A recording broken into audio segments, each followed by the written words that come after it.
პარიზში გამლელმა, ოღონდ ქართველმა მეჩუქა მანქანის ფარები. აი ეს E26-ის ფარები. ოღონდ რატო იყო ხა ეს ისტორია უცნაური? რამდენიმე დღის წინ მივედი ერთ ადგილზე, სადაც იყო ჩემი ნაცნობი და ამბრძე ედგა ადამიანი, რომელსაც ვიზუალურად მივხვდი, რომ ქართველი უნდა ყოფილიყო რა და რომ მივედი, გამარჯობა ვთქვი ქართულად, ჩვეულებრივად. მე რაღაც დაახლოებით წუთ ნახევარიც არ იყო გასული, რომ ეს ადამიანი ამბობს, რომ ძველი ტროიკის ფარები მაქვს, მანქანა გავყიდეო, ფარები დამრჩაო, იმიტომ რომ მქონდა უნაყიდია, უნდა შემეცვალო, მაგრამ აღარ შევცვალეო და ვინმეს თუ გინდათო გაჩუქებთო რამე და ამ ჩემ ნაცნობს გვეუბნება.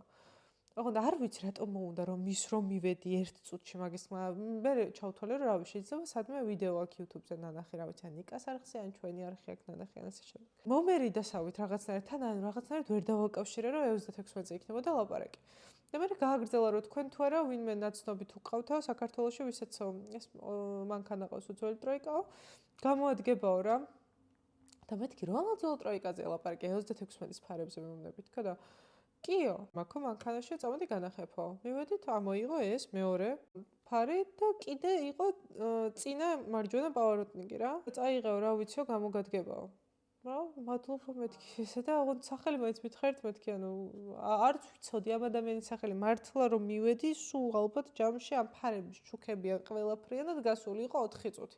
მეტი დრო არ იყო მართლა გასული რა. მადლობა გადაუხადი ამ ადამიანს და ეგრევე წამოვედი, იმიტომ რომ მეჩქარებოდა, აი მართლა რომ დავინახე შემთხვევით, გავჩერდი მივესალმე, ეგეთი რაღაცა იყო ჩემ ნაცნობს. ვრეკავ დათოს და მეუბნები მეთქი მანქანის ფარები გიშოვე. ყველაზე მაგარი ამ ისტორიაში ის იყო, რომ ეს ადამიანი საერთოდ არ იყო ვალდებული, რომ ფარები ეჩუქებინა ვინმესთვის ზოგადად. და მით უმეტეს ესეთი მანქანის, იმიტომ რომ ნელ-ნელა უფრო რთულდება ამ მანქანის ნაწილების შოვნა და შესაბამისად უფრო ფასიადება და შეეძლო რომ ძალიან მარტივად აქვე გაეყიდა რა. და საკმაოდ კარგ ფასადაც გაყიდდა, მაგრამ მიყვარს ეგეთი ადამიანები, აი ყველა წვრილმაში რომ არ ეძებენ რაღაცა იმას სარგებელს და უბრალოდ რომ შეუძლიათ რომ რაღაცა გულუხვი და კეთილი ადამიანები იყვნენ. შეიძლება ვინმესთვის არაფერი არ არის ხა ეს ყველაფერი, მაგრამ ნუ ჩემთვის ყოველ შემთხვევაში ელემენტარულად ძალიან დიდი ყურადღების და გონგარობის მაგალითი იყო. რა ვიცი, ერთი ესეთი შემთხვევა და კაი მანქანასაც ავუწყობ.